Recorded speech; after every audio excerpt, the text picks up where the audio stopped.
ঘুষ, দুর্নীতি, ক্ষমতার অপব্যবহার করে গজারিয়া রেসিডেন্ট মোহাম্মদ মামুন শরীফ কোটি কোটি টাকা ও বিপুল সম্পদের মালিক। রাজধানী ঢাকাতে রয়েছে তার একাধিক ফ্ল্যাট, বাড়ি, দামি গাড়ি, দোকান ও দেশের বিভিন্ন এলাকায় বিঘায় বিঘায় জমি। তবে অবাক করার বিষয় হলো, এই সুচতুর সরকারি কর্মকর্তা রাতে তার নিজস্ব দলবল দিয়ে বালুমহালে অভিযান চালাতেন। এরপর মিডিয়ায় কাভারেজ পেতে দিনে লোক দেখানো সংবাদ সম্মেলন করতেন বলে এমন অভিযোগ রয়েছে তার বিরুদ্ধে। মোহাম্মদ মামুন শরীফ ৩৮তম বিসিএস ক্যাডারের কর্মকর্তা, গজারিয়া উপজেলার সহকারী কমিশনার ভূমি কর্মকর্তা হিসেবে গত বছরের শেষের দিকে যোগদান করেন। যোগদানের পর সৎ অফিসার হিসেবে লোকজনের কাছে নিজেকে জাহির করার চেষ্টা চালান এই সরকারি আমলা। তার এই তৎপরতার আলোর নিচে ছিল অন্ধকারে ভরা। এটি অনুসন্ধানে উঠে এসেছে। দুর্নীতি, অবৈধ কর্মকাণ্ড ও নানা অপকর্মের ফিরিস্তি রয়েছে তার। তবে অনুসন্ধান করতে গিয়ে জানা যায়, এই ব্যক্তি ক্ষমতার অপব্যবহার করে ঘুষ কেলেঙ্কারি, দুর্নীতিসহ নানা অবৈধ কর্মকাণ্ডে জড়িয়েছেন। আজকের প্রতিবেদনে গজারিয়া উপজেলার এসিল্যান্ড মামুন শরীফকে হিরো নয় ভিলেন হিসেবে তার অবৈধ কর্মকাণ্ডের কাহিনী আপনাদের কাছে তুলে ধরা হচ্ছে। জানাতে চাই এই কর্মকর্তার অবৈধ কর্মকাণ্ডের কথা। সহকারী কমিশনার ভূমি গজারিয়া উপজেলার কার্যালয়কে বানিয়েছিলেন দুর্নীতির আঁতুড়ঘর, যা অবিশ্বাস্য হলেও বাস্তবে চরম সত্যি। এই সত্য ধারাবাহিকভাবে প্রকাশ করা হবে। অনুসন্ধানে বিভিন্ন সূত্রে জানা গেছে, মুন্সিগঞ্জ জেলার গজারিয়া থানার মেঘনা নদীতে অবৈধ বালু উত্তোলনের সুযোগ করে দেওয়ার সুবাদে গজারিয়ার উপজেলা সহকারী কমিশনার ভূমি মামুন শরীফ অবৈধ বালু উত্তোলনকারীদের কাছ থেকে প্রতিদিন লাখ লাখ টাকা নেয়ার গুরুতর অভিযোগ পাওয়া গেছে তার বিরুদ্ধে।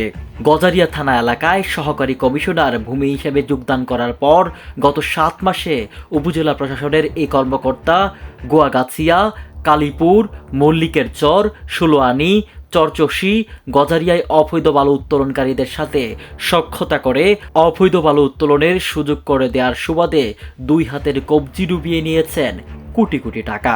শুধু কবজি ডুবিয়ে ২ হাত ভরে টাকা দিয়েই ক্ষান্ত হননি মামুন শরীফ। নামে বেনামে বিভিন্ন ব্যাংক অ্যাকাউন্টের মাধ্যমে গত ৭ মাসে অবৈধ বালু উত্তোলনকারীদের কাছ থেকে ঘুষ হিসেবে নিয়েছেন কয়েক কোটি টাকা। এর মধ্যে অগ্রণী রূপালী ব্যাংকের মাধ্যমে গজারিয়ার সহকারী কমিশনার ভূমি মোহাম্মদ মামুন শরীফ নিয়েছেন প্রায় ১.৫ কোটি টাকা। শুধু একটি বালুমহল থেকেই নিয়েছেন ৩.৫ কোটি টাকা। কিন্তু এই ভূমি কমিশনারের নেতৃত্বে চলত ৩ থেকে ৪টি অবৈধ বালুমহল ও এলাকাগুলোতে বালু উত্তোলনের কোনো লাইসেন্স এবং নদী থেকে বালু উত্তোলনের সরকারি অনুমোদন কিছুই ছিল না। নিজের ক্ষমতা ব্যবহার করে অবৈধ বালু উত্তোলনকারীদের বালু তোলার সুযোগ করে দিত মামুন শরীফ নিজে স্বয়ং। বালু উত্তোলনকারীদের কাছ থেকে মোটা অঙ্কের টাকা হাতিয়ে নিয়েছে প্রতিদিন। তার কথা মতো বালু উত্তোলন না করলে এবং সময় মতো টাকা পৌঁছে না দিলে শুরু করতেন বালু উত্তোলনকারীদের উপর নির্যাতন, নিপীড়ন। এই অনৈতিক কর্মকাণ্ডের সঙ্গে তিনি দীর্ঘদিন থেকে জড়িত ছিলেন মামুন শরীফ, এমন তথ্য প্রমাণ নথি প্রতিবেদকের হাতে রয়েছে। বিশ্বস্ত সূত্রে আরও জানা যায়, গজারিয়ার এসিল্যান্ড অবৈধ বালু উত্তোলনকারীদের কাছে অবৈধ বালু উত্তোলন বন্ধে নৌপুলিশ, কোস্টগার্ড, সেনাবাহিনী সহ বিভিন্ন সংস্থা ও যৌথ বাহিনীর অভিযান পরিচালনা করার প্রস্তুতির খবর তিনি নিজেই মুঠোফোনের মাধ্যমে জানিয়ে দিতেন আগে। আসসালামু আলাইকুম স্যার। স্যার আর দিয়ে দে স্যার, এগুলা স্যার রেখে দেন বডিগুলা।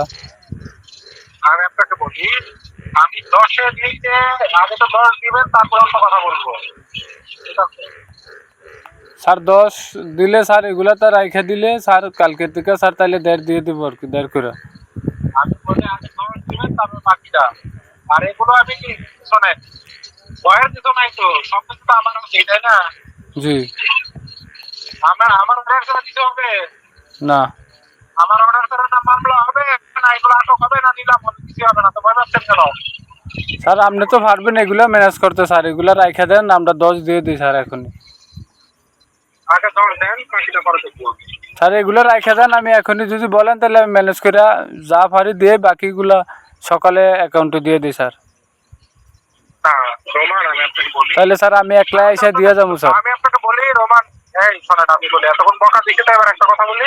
জি আপনাদের সবসময় সব কথা শুনেছি না, জি আজকে আর শুনবো না। আজকে আমি যা বলবো সেটা শুনবেন, ওকে? আমি যেটা বলি সেটা শুনুন, ভালো হবে, এর বেশি বুঝতে যান না। আমি যা বলি সেটা শুনুন, ভালো হবে, আর ভয়ের কিছু নাই, আমি আছি। 10 দিয়ে দিবো স্যার, বডিগুলা সব এগুলা ডেজার্ট ডুজার স্যার রাখা দেন। আগে রেডি করেন, রেডি করে ফোন দেন। যৌথ বাহিনী নৌপুলিশ কোস্টগার্ড অভিযানে গেলে তখন খুঁজে পেতেন না নদীগুলোতে অবৈধ বালু উত্তোলনকারী চক্রদেরকে, এমন তথ্যই বিশ্বস্ত সূত্রে জানা গেছে। মুন্সিগঞ্জের গজারিয়া থেকে ফিরে শফিউর রহমান শফিকের রিপোর্ট, আমার বার্তা।